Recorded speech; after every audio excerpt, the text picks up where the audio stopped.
Hello everyone, welcome to Tejas Defense. Myself Chaitanya Bharti. I'm faculty of GK. So చూడండి. Which of the following article deals with the official language? భారత రాజ్యాంగంలోని ఏ నిబంధన official language అంటే అధికార భాషల గురించి చెప్తుంది అని అడిగితే 343 అని చెప్పాలి. నేషనల్ హిందీ దివస్.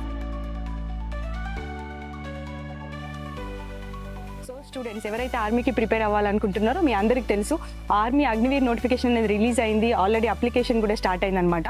సో కాబట్టి మన తేజస్ డిఫెన్స్లో ఆల్రెడీ షార్ట్ టర్మ్ బ్యాచ్ అనేది స్టార్ట్ అయిందనమాట. సో క్లాసెస్ కూడా రన్ అవుతున్నాయి. సో ఇయర్ ఎవరైతే ఆర్మీలో అగ్నివీర్ జాబ్ సాధించాలని ఎవరైతే స్టూడెంట్స్ అనుకుంటున్నారో డెఫినెట్గా ఈ ఆపర్చునిటీని యూజ్ చేసుకోండి.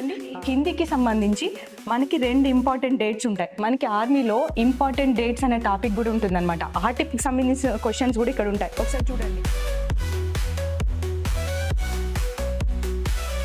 సో క్లాసెస్ కూడా రన్ అవుతున్నాయి.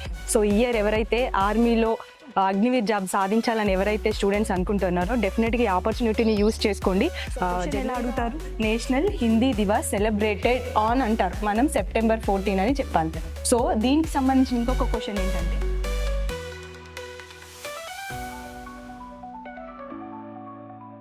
మనం అగ్నివీర్ నోటిఫికేషన్ కనుక అబ్జర్వ్ చేస్తే ఈసారి చాలా చేంజెస్ జరిగినాయి అనమాట.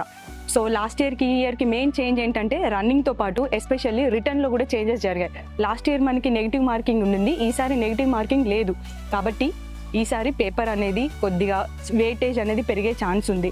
జనరల్గా చూడండి, మీరు రిటర్న్ క్లాసెస్ గ్రౌండ్ కోచింగ్ తీసుకున్న తర్వాత మెడికల్ టెస్ట్తో పాటు మెరిట్ లిస్ట్లో మీరు నేమ్ రావాలి అనుకుంటే రిటర్న్తో పాటు గ్రౌండ్లో కూడా ఏ గ్రేడ్ ఉండాలి. ఇలా ఏ గ్రేడ్ ఎవరైతే సాధిస్తారో అలాంటి వాళ్ళ నేమ్ మెరిట్ లిస్ట్లో కంపల్సరీగా ఉంటుంది. కాబట్టి మీకు రిటర్న్లో కూడా ఏ గ్రేడ్ కావాలి అంటే మన తేజస్ డిఫెన్స్ కాలేజ్లో జాయిన్ అవ్వండి.